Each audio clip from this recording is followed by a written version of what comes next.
get started with some short form improv. So this first game is called Ready, Set, Go. How this works is we're going to just be doing a bunch of quick scenes to get ourselves warmed up, to get you guys even more warmed up and used to giving us suggestions.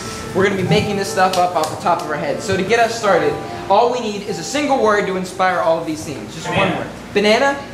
Banana. Banana. Banana. Take it away.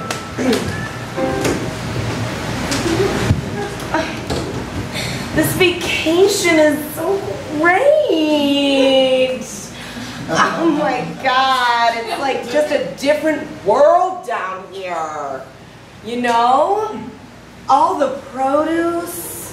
I picked this off of a plant. Yes! You would never do that at home, honey.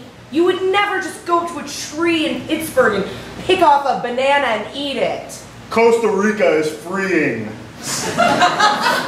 You look unclenched. You look full of potassium. You look full of potassium. It's not in a good way. Stop smiling. You have potassium poisoning. It's true. Is something wrong? I think my No, this is how the banana clinic works.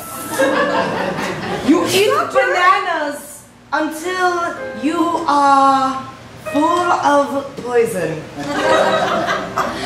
I know you're a world-renowned doctor. Renowned! Freeze. Renown. I know. Yes. Yes. That's what I am now. Known all across the world for my exploits. I know. That's why I came here to say, I'm sorry we broke up. I knew you'd come crawling back to me, Jessica. Well, I'm walking, and that is a miracle in and of itself. Freeze. And that is a miracle in and of itself. Wow. Thanks, Neil deGrasse Tyson. You look out there, you'll see a lot of different things, and you'll wonder where they came from and what made them. What are you talking about? It's easy to understand what made them. Oh? Right. Isn't it all just like a giant sky painter, right? A giant sky painter. Not at all. He sits on the edge of the world. No. He sits on the edge of the world and he paints the sky. What? No, you're so very wrong. It's difficult to explain how wrong you are. But I can do it. I'm very smart. Freeze! I am very smart, so throw that spear at me and I shall catch it. I don't see how this is going to prove how smart you are, but I'm going to give it a try nonetheless. Here we go. All about mathematics, my dear boy. Hey. You see that little sail through the sky of V equals XY squared? Yeah, you're definitely not going to catch this. But using the torsion of my arm, which does equal pi, I'm catching it. All right, here we go. And, well, it is. That's through my body. Yeah, you see that? Frank! That's through my body, right? That's just right through my body. Oh, yes. Wait a minute. So you're saying... Is there something wrong? I just don't understand. Are you feeling things in your body that are new?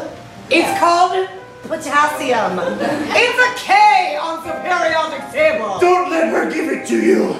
I am a cautionary tale. Nothing to say. You are different in a great way. The decision is yours.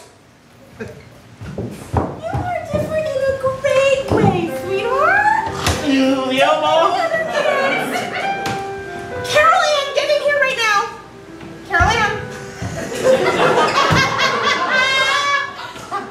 What? Carol Ann, I heard that you've been very mean to your brother, and I want you to say sorry. Well, I was only mean because when I was younger, he made fun of me. And when I mean younger, I mean yesterday. Listen here, simple bitch. Let's go up, okay? I will make the super bad for you, okay? You understand? I'm sorry. It's my fault. Do you feel better now, sweetheart? I'd feel better if he did some of my chores. Well, I think that's only fair. I feel better if he called me a girl instead of a boy. You'll be what I tell you you are! I want a little brother! Raymond, I don't even know you anymore. You didn't never. You can't do that to our mother. Raymond, I've been waiting for you to step up and be a man for years. What? It's about time. I didn't think I could be in front of you, Ma. You've been just this namby-pamby little kid, and I've been having to stand up for you at school, with your sister. But he's allowed to hit you like that? Yes! All the books I say no way. Well, I didn't teach you to be a book-learning kind of girl. I'm into that Freeze! I did not teach you to be a book-learning kind of girl. You must follow my footsteps in the factory of changing people via the power of the... Mother, here's the problem with your approach. What? You are very long-winded. No! I say what I need to say. It takes many times. That's the problem, Mother. I want to streamline business. Streamline, that sounds like a book word. I want you to eat bananas and feel the power. I've been eating other things, Mother. Fish and nuts. They feed my brain. And singing.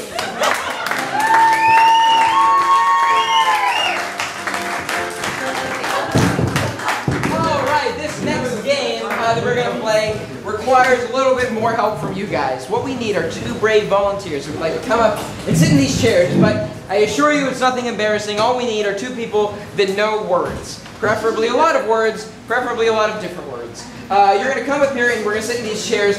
Ben and Liz are going to be doing a scene, and throughout the scene, anytime they need a word, they're going to tap you on the shoulder and you're going to yell out the first thing that comes to your head. Whatever it is, you yell it out. They have to make it make sense within the context of their sentence. It's very simple. So all we need are 2 volunteers. They want to come up here, sit in these chairs, and say a bunch of words. We got 2 people in the back there. We got 2 people in the back. One is volunteering the other.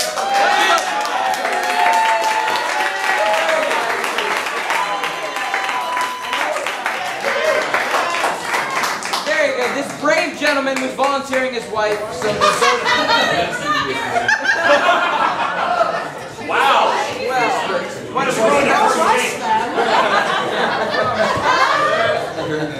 excellent. Thank you all. Thank you both so much for coming up here. What's your name, sir? Will. Will, and what's your name? Allie. What was it? Allie. Allie. Will and Allie, thank you so much for coming up here. So the way this works, like I said, is throughout the scene they're going to just be in the middle of a sentence, like I took my dog to the park. You're going to say something that comes to your head. If it doesn't make sense, that's even better. It's going to be funny. If you're just completing their sentences, this will be a very easy game for them. But make it hard on them. Give them random, crazy words, and they will make it make sense in the context of the scene. So, to get them started, can we get a relationship for these 2? Like a doctor and patient, or brother and sister, or anything? Twins. But they are somewhere in the world that maybe twins might not just, like not their living room, but somewhere in the world, somewhere random. The beach. The beach, twins at the beach. Take it away. Carl, I stepped on a syringe again. I don't like this beach up north. Oh, Sheila, why do we always have to go to New Jersey on vacation? It's the armpit of the United States. It's true. I just want to go back to Alabama and go to our natural beaches. I know. Why do we go to New Jersey on vacation when there's beaches in Alabama? Yeah, show off. I done graduated a high school. It sits right on the Gulf. Yep. I think we should porta potty our way back to Alabama. I'm saying we find a porta potty transporter, we hide ourselves in those porta potties, and we ride the rails all the way down. I think that's how our ancestors got to Alabama, actually. That's what I saw on the tree carving, the closet out back. That's a good idea, but I happen to know that porta potty drivers only stop for people who are well dressed, so I'm going to go get my beer, and I'm going to tie it in like a little bow tie right under my Oh, that's chin. fancy. I can twist up a can. I learned it in crafting class. What? Carl, I don't even know you anymore. It's like you're Crack. Crack. It's like you're crack cocaine all up in my system, making me crazy. Lots of people say that about me. It's because I have a turd. And people get addicted to my turd. Because, you know, it's attractive. It's attractive. You know, people just say turd and I come running. That's what I always heard about you. It's what they put in your yearbook. Yep, most likely to be a turd. We gotta get home. Mama's awful sick. She's got the Asshole. asshole disease. Not the asshole disease. The asshole disease. Why, that makes you grow a ball. Even if you're a lady, it makes you grow a ball. We gotta protect Mama's womanhood. I mean, she's gonna look funny and lopsided with just one. That's true. Well, the only cure for asshole disease is AIDS. yes, they actually take AIDS and they inject it in you, and the AIDS kills the asshole I can disease. help. That syringe I stepped on earlier. That must be filled with AIDS. We gotta get it to Mama. Well, okay. I happen to see a porta potty truck coming down the street. All right. I'm going to flag it down, and you get your gun. I already have it. I never go to the beach without my gun, Carl. I mean, we're from Alabama. Of course you have a gun. All right. Now you take aim at the porta potty driver. I'm going to show him some legs. All right.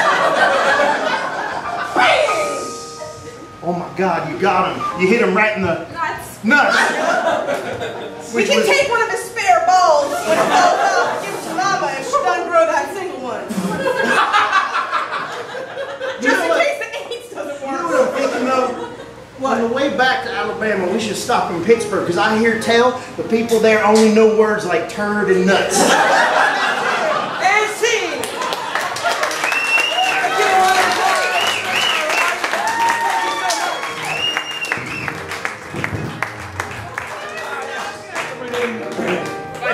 There you go, very good. Next up, we're going to do a game for you that is called Conducted Story, and that's because I'm going to conduct a story. We're going to have four of the players up here. Come on up here, 4 of you. There we go, all 4 of them, and they're going to be telling a story in a somewhat unique fashion. I will be pointing at one of them. When I'm pointing at them, they will begin speaking. When I stop pointing at them, they stop speaking, be it mid-word, mid-syllable, whatever, and then I'll point at somebody else. They'll pick up right where that last person left off, and I will conduct this story. But what we're going to do is we're going to get some genres. So each person will have a different genre that they are telling the same story in. So from over here, can I have a literary genre, some genre you actually like to read? 80s action movies. 80s action movie. Right. Sorry, I didn't explain. I meant books. So what we want are genres of books. What's that? Detective. Very good. Detective. Okay. 80s detective. Okay. I just want to say Die Hard was based on a book. You're gonna do 80s action books. Yeah. From over here, another literary style. Sci-fi and Shakespeare. So Shakespeare and sci-fi. Okay. All right. Very good. So let's just review these real quick. Just throw it down. Detective. Shakespeare. 80s action book. Sci-fi. There we go. We got it. Very good. And I actually need a title for this particular story. So we're just gonna make up a title from this young lady right here. Hi. Can you give me a noun? I want to give you a whole title. Oh, okay.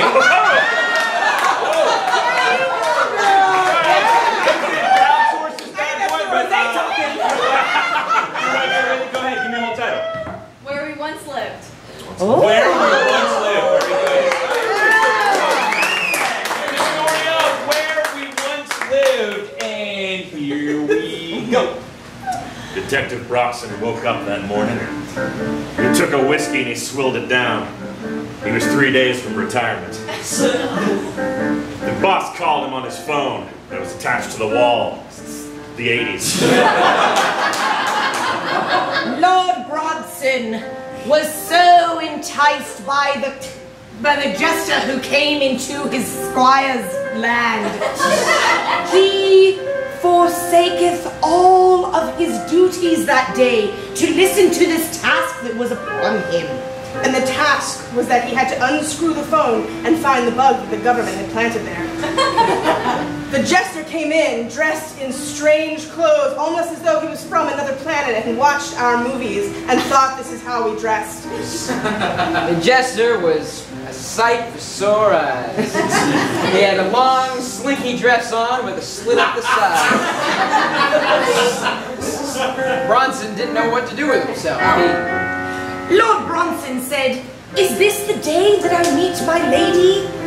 I am so excited to know what is beforeth me." But the lady was not to be had, for she was off laying eggs in a nest somewhere. For she had come with the jester from long away and far into the galaxy. That galaxy was Russia. Detective Broxton wasn't having any of it. He reached into his pocket and he pulled out his .49. He cocked back the hammer and he said, "I'm going to shoot her. I'm gonna shoot those Russians right in the face." Because Russia existed all the time. So. But the bugs were too advanced for his 49. His measly guns with their measly gunpowder bullets were no match for their lasers. Which were a surprising turn of events for Lord Bronson. He decided he would be intrigued by this trickery. So he slapped a cigar in his mouth. He ripped the sleeves off his shirt. He said, "Let's do this, honey." They got him. So they walked downstairs and stopped at the newsstand, where Detective Bronson's informant usually hung out. The alien queen was around the corner that gave and the saw news a good tidings. We were intrigued about and sprayed and we know that it and he is fell in love with about to the come queen. about. I must protect her eggs. But he felt the air of pheromones clear and suddenly he could see again and knew that the alien queen must be somewhere around this Chinatown. So clearly she was up in the helicopter. He got on top of the ladder, climbed up as high as he could, took the fire hose, whipped it in a quick noose, threw it around the flames. It caught, and the helicopter came crashing down to the ground, slaughtering several people in a large box. Bronson pulled back his gun and said, "Well, hell of a way to go." And he pulled the trigger around the corner and threw it down.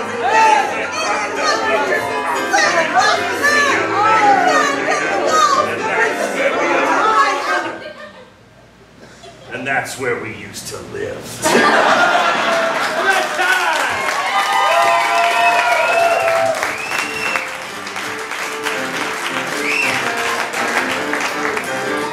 So our next game is a game called Oscar-Winning Moments, and I need my players up here for Oscar-Winning Moment. What's going to happen in this game is that you are going to give them the title of a movie that never has actually been shown in theaters, a completely made-up title of a movie. And we're going to assume, because all three of these people are the best actors in our improv troupe, that they have all won Oscars for this particular movie. And we're also going to assume that when they show us a scene from this movie, which they are going to do, each one of them will have, during the scene, an Oscar-winning moment. They've all won an Oscar for this movie, and I will, at some point during the scene, direct them to show us their Oscar-winning moment, and they will have their big moment in the spotlight. It'll be really dramatic, and you'll cry. So what I need, first of all, is someone to give me the title of a movie that has never actually been in theater. Yes? The Line? A letter, dude. Fight Club 2. Oh my gosh. No. The Lime Green Mile. What is it? The Lime Green Mile. The Lime Green Mile, which is different than the Green Mile because it's lime. Yes, okay. So we're going to do the Lime Green Mile. You threw away Fight Club 2. it was because I assumed this side of the audience was smarter, but I was wrong. Yes.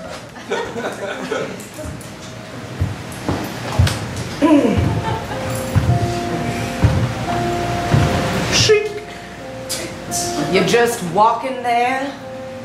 Yeah, that's right. Just walking. Must be exciting for you to be a warden of a jail. It is pretty exciting being a warden of a jail. You wouldn't know, though, because you've known nothing but crime your whole life. My whole life. In fact, I can't imagine that you would even be able to comprehend what it is that I do or think or even say. Oh, Warden Jeffries. That's right. You know my name? I know your name. What? Yes. I've been watching you, and I've been staring at you, and I've been looking at you, and I've been seeing you. What? And I've looked at you. So what? I don't care. You know nothing about me. I know it's good in your heart. You don't like this job, do you? You think it's unfair to have all of us together like animals. Freeze! Let's see the warden's Oscar-winning moment. I dreamed a dream of time gone by, and something else about my life here. I knew that time would never die, but here I am again, alone.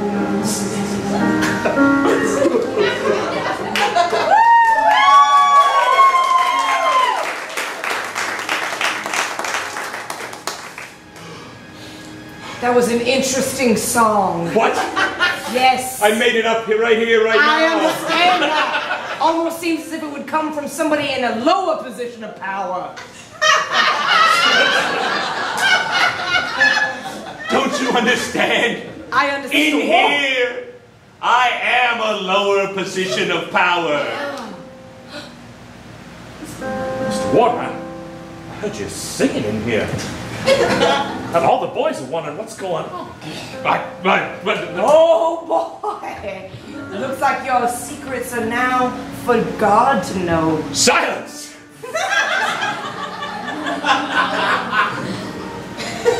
What difference can you make sense? Fredericks, look, I don't know what you think you heard, but it wasn't me. It must have been something else, rats or the prison settling. You were here, prisoner 99999. Can you tell us what it was? Freeze! Let's see the prisoner's Oscar-winning moment. I'll tell you what it was.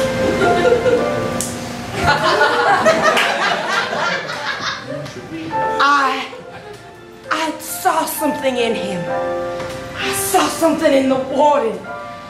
I knew that there was something more to him. And it turns out he has a soul. He has a soul that's too big to exist inside a man who's inside a jail, who's inside a town, who's inside a country that doesn't understand. And I think if you look inside yourself, fellow jail security officer, you'll see that you too have a secret inside of you that only you can share with the world, inside of the town, inside of the jail, inside of the prison that keeps your boss from letting you go. And if you listen to that secret,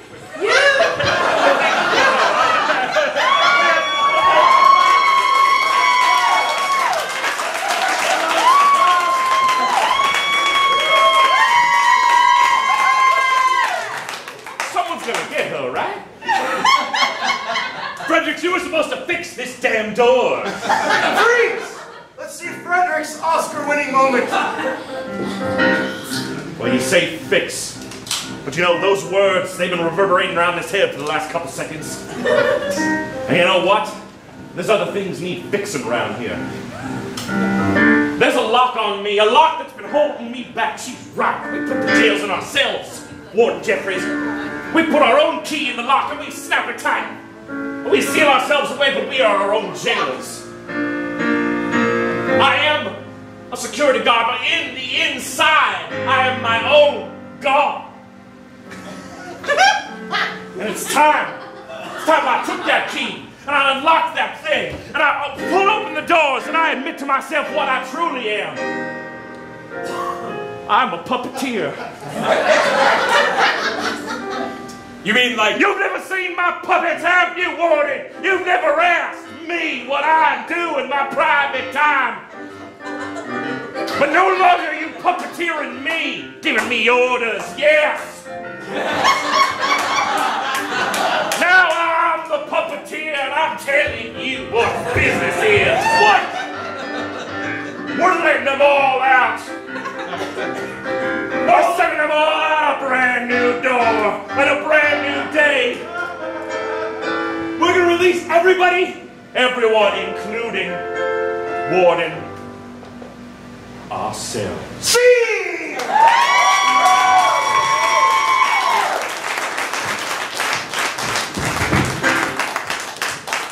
All right, this next game we're going to microphone. You guys having fun?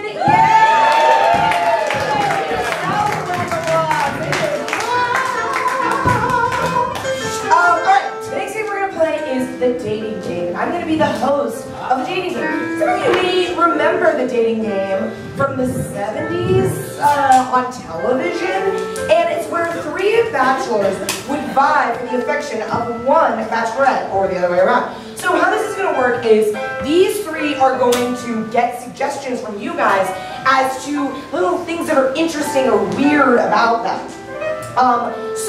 But the difference is that Liz here, who's playing our bachelorette, will not know those things, okay? So the first thing we have to do is we have to send Liz outside. So everybody say bye, Liz. Bye, Liz. All right, she's going out into the Liberty Avenue equal heat outside. Hopefully it's snowing, Liz. All right, great. So now what we need, save this for the show. What we need is we need suggestions of things that are sort of weird or wacky or different about these 3 bachelors. They're going to be normal bachelors. Something's wrong with them, okay? And so we want something wacky. We don't want something that's really wrong with real people, right? You know, like, you don't want to hit too close to diabetes. That's not funny, right? So we want to do things that are weird, like maybe they're slowly melting, or they are aging backwards, or their hair's on fire, or something like that. Can somebody maybe shout out something? Yes. Wait. What was that? Yes, I do. Yes, I do. Serial masturbator. Okay. There's nothing wrong with that. Totally normal. That would be a bad thing. Does that mean you masturbate in cereal? Yes. Frosted Flakes, baby. Frosted Flakes. Yeah, that's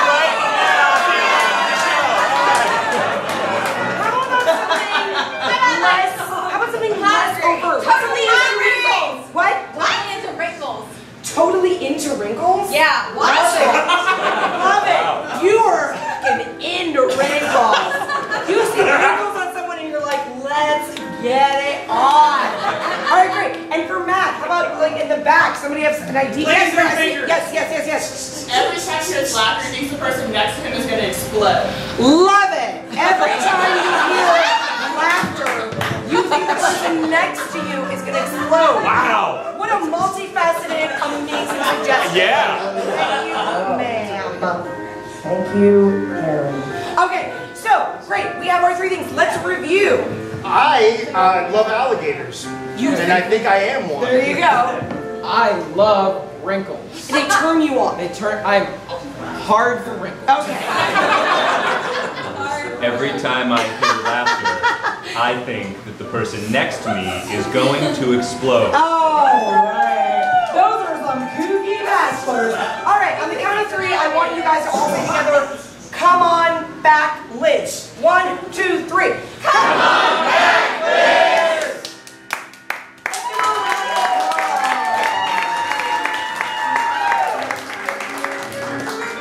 Oh, hi. Everyone, welcome to the dating game. Oh, wonderful. We are so excited. Our studio audience, thank you for being here this evening. We are so excited. Bachelorette, please introduce yourselves to the audience. Hi, I'm Sharon. I'm so lonely. Sharon. Really lonely. Okay, let's keep it up. Let's keep it up. Yeah, we want to keep everybody happy. Okay, great. Wonderful. All right, so I know you've been thinking of questions that you want to ask your bachelors that will help you understand which is the best person to pick for you. So before we get started, we are going to let the bachelors, before the questions start, we're going to have them introduce themselves. All right, great. Bachelor number 1, please say hello to Sharon. Hi, Sharon. That's all you're gonna get. All right. Do you have a name, sir? I have to keep my mouth open to stay cool. All right.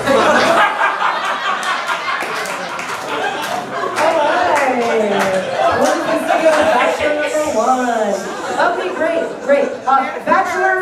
No, I know. Okay. Bachelor number 2, please introduce yourself to Sharon. Say hi. Hey Sharon, my name is Rick. I work at the foster care home down the street. If you saw that T-Bird parked out front, that's mine. I'm sorry, the foster care home? Like children? No, sorry.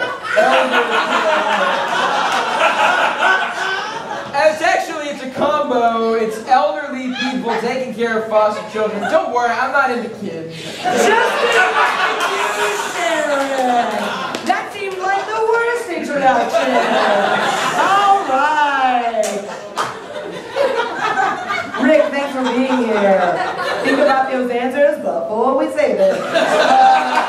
Bachelor number 3. Please introduce yourself to Sharon. I'm so sorry. It's fine. My name is Mort. I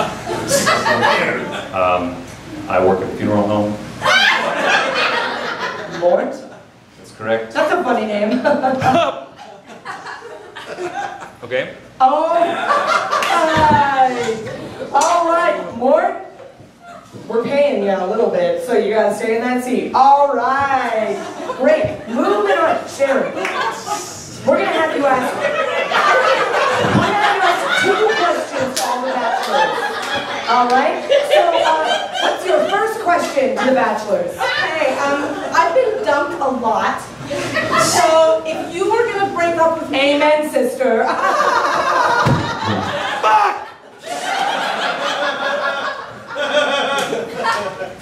If you were gonna break up with me, how would you do it? Wow! Getting right to the nitty-gritty. All right. We're going to start with bachelor number 1 who didn't decide to give me his name. So, bachelor number 1, how would you break up with Sharon? I don't have a name, first of all, because I'm wild. But if I was going to break up with Sharon, which I probably wouldn't do, but because I think she's lovely. But if I was going to break up with her, I'd find the nearest shallow body of water near her house, and I'd kind of wade in it with just my eyes visible. And then when she came out of her house, I would have my mouth open, I'd probably eat her. That's more action than I've seen in a long time. Terrifying. Love it. Love it. Love it, man. Don't keep me on my toes. Right, Sharon? All right. Rick, right? Yeah. How would you break up with Sharon? Tell her. Well, I'd probably have to make myself extremely not into you, so I'd probably pay for a lot of Botox treatments. I like this one. He's mysterious. Also, not into kids. So when you said foster home, you didn't mean it. I meant elder. Right, that's the opposite. All right. Moving on, moving on. All right, Mort. Yeah. You okay, buddy? Nope. All right. How would you break up with Sharon? Well, first of all, it's a very serious matter. I wouldn't joke around about it in any way, because I don't joke around about things. Because that makes me uncomfortable. And so what I would probably do is just tell you very straightforward that we were done. And straightforward. Oh, okay. Sorry, I just like that word combination. Okay. What has worked in the past for breaking up actually is I just bring people on a tour of the funeral home. Usually does. It does.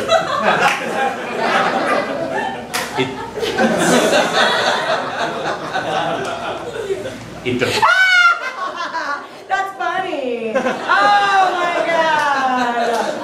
Very serious. Mort is serious. Okay, great. Thank you. Mort, relax. All right. We have one more question. Sharon, a question to all the bachelors, please. Okay. If you were a kind of thing to comfort a crying person, what kind of thing would you be? Wow! Is she amazing or what?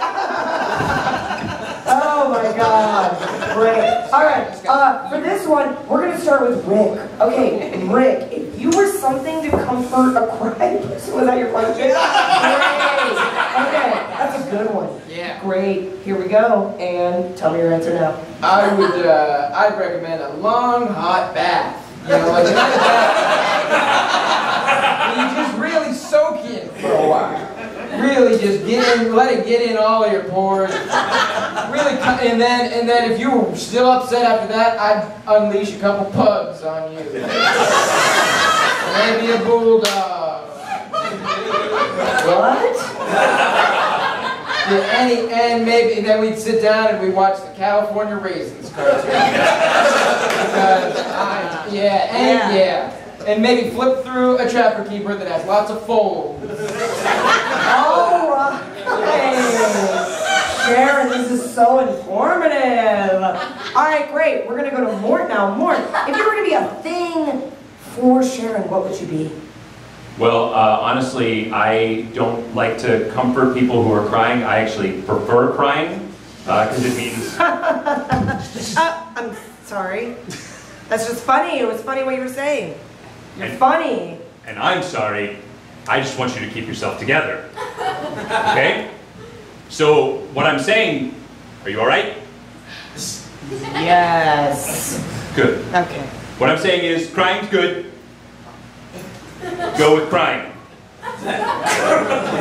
All right, sounds like my ex-husband.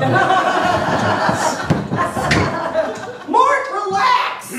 All right, great. One more answer here from Bachelor number 1. All right, if you were a thing to comfort Sharon, what would you be? Things of my species are known to release moisture from their eyes while sitting still. That has become a term for people who fake cry. So I don't really understand crying at all. So I guess what I would be is nothing. I just got that. All right. Wow! I don't envy your position, Sharon. Having to only pick one of these stud muffins. Oh my goodness. All right, Sharon. Have you thought about it? Great. We would like you to start by telling us one of the bachelors you won't be choosing and why. You know, I can't go with bachelor number 2 because I think he kills widows for their paychecks. Oh my! Now, you're widows. He loves something very specific about them physically. Yeah, let's just say a wrinkle in time blows my load. He just...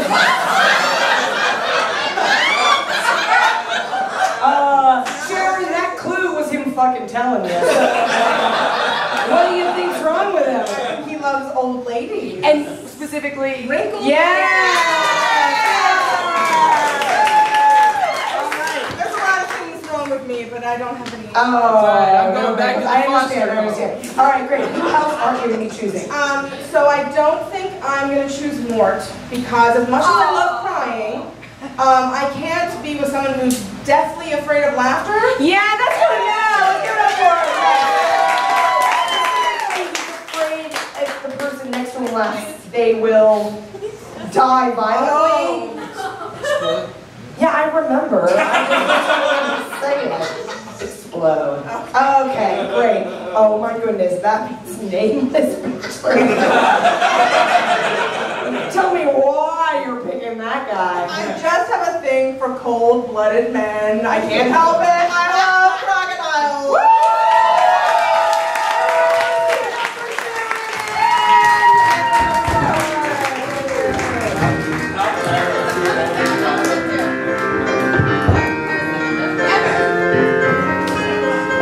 Alright guys, we're going to play a game now called Back to the Future, so can I invite my players up on the stage, please?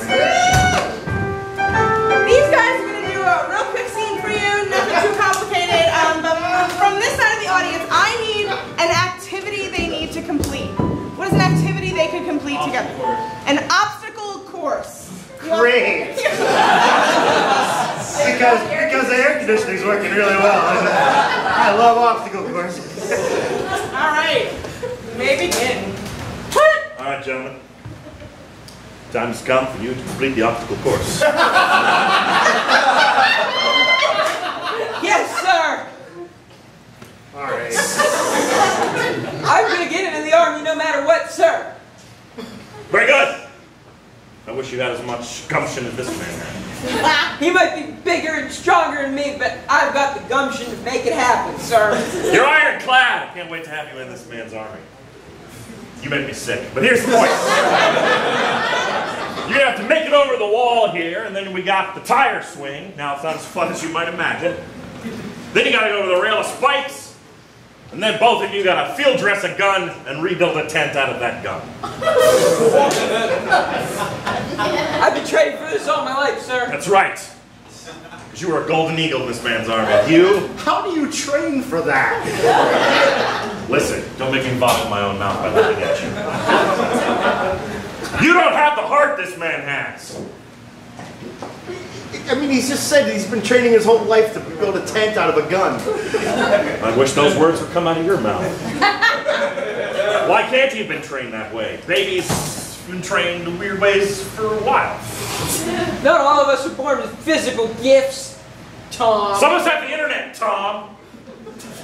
This is a young man. He knows all about the internet, don't you? Huh? I do. And as far as I know, the government isn't making any super strength serums anytime soon. So I gotta overachieve. I only joined the army to pay for my student loan. Sing!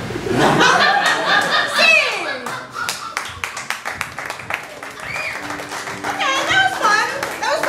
This is a game called Back to the Future. So from this side of the audience, we're going to see them do that scene again, but set in a different time period. What time period would you like to see that set in? It can be any time in history. Caveman. Roman. Ancient Rome is what I heard. Ancient Rome.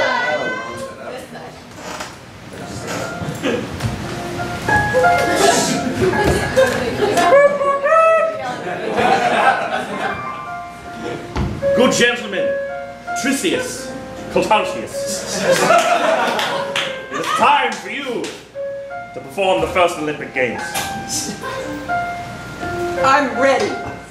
I've been killing Christians all day. Yes, you have, you wonderful, tight-bodied thing. What we have is accepted at this time. And I have spent the day eating too much food and vomiting it, and then looking for little boys to diddle. That's what we did times in ancient Rome, you asked for it, so you got it. Well, Catullus, I could use a vomitorium when I put my eyes upon thy sight. You have been nothing in this legion. This hewn from stone young lad, he will be the best. I spent all night in orgies, many of them. And now here I am to make the first Olympic Games happen. The games will be simple, men. First, you must climb this wall. Then, the swing made out of a mule. Then the bed of broken crockery. And then, of course, you must fight a lion to death. Well, good. I've been training all my life for this. I've been killing little cubs, and then deer, and then gazelles, all sorts of things. Our entire lifespan is like 20 years. How do you train your whole life for this? Ridiculous. Listen, you piece of scum dropped off Zeus's head that did not become a child. You make me sick. Zeus is actually Greek.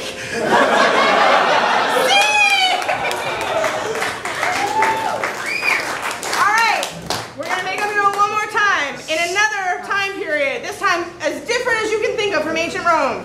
From over here. Roaring 20. What was that? Before Christ, so like before the dawn of human history, like Neanderthal times. Alright, let's see Neanderthal times.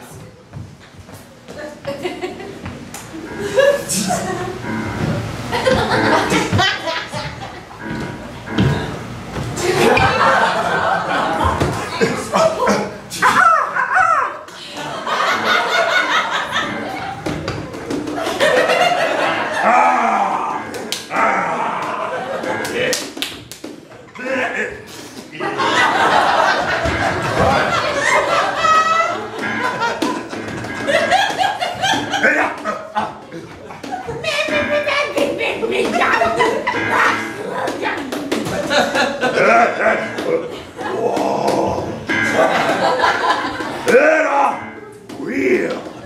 Just me.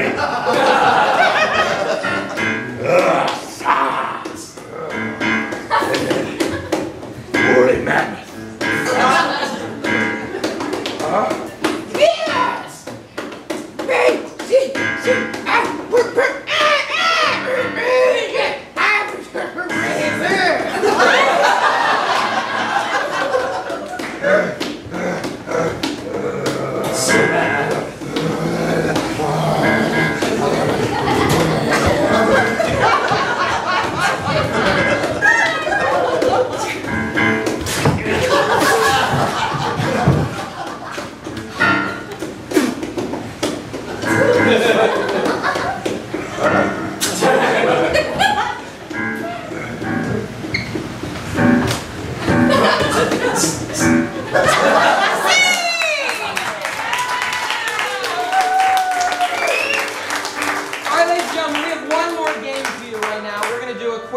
It's called World's Worst. It's a line game, and it's going to involve all of our players, including Jesse, ladies and gentlemen. We're going to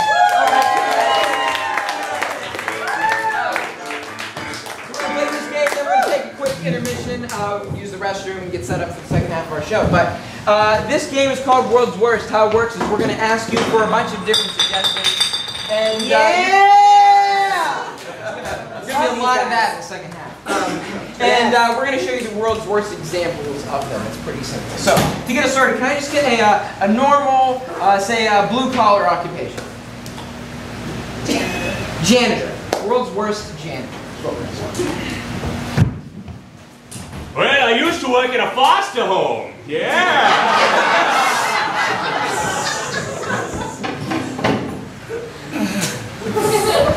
All right, class, now you... Damn it, the janitor is always writing math equations on the boards.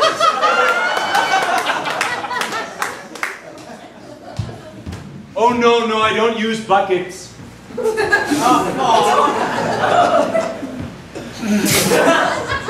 That'd be bad for a janitor. If you had hot water. If add hot water to the throat flakes. It's like oatmeal.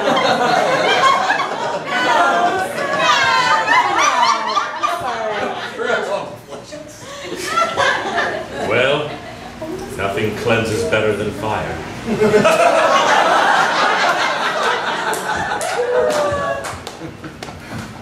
You're a wizard, Harry. All right, great. Can we get another occupation? Any other kind of occupation? President. President. Political. World's worst president. Mission accomplished.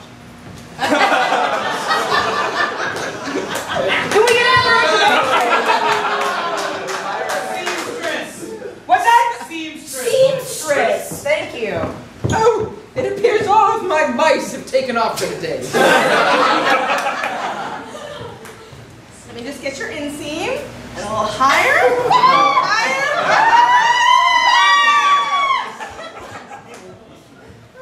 Do you like it? It's pretty nice, isn't it? You can't see it? Oh, that's because it's new, Mr. Let me just get your inseam.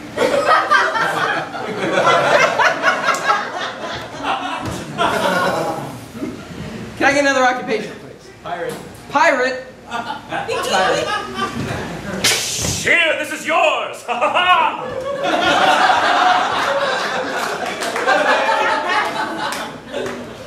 It's R. It's just R. I can say it. It's R.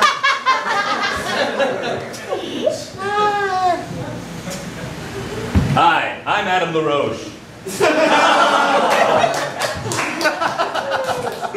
Instead of a hook, could I get like a flower? I'm the captain now.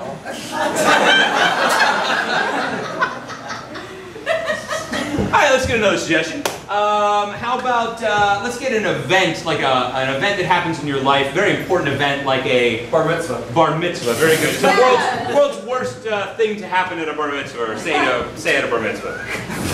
Who's ready for bacon and hot dogs?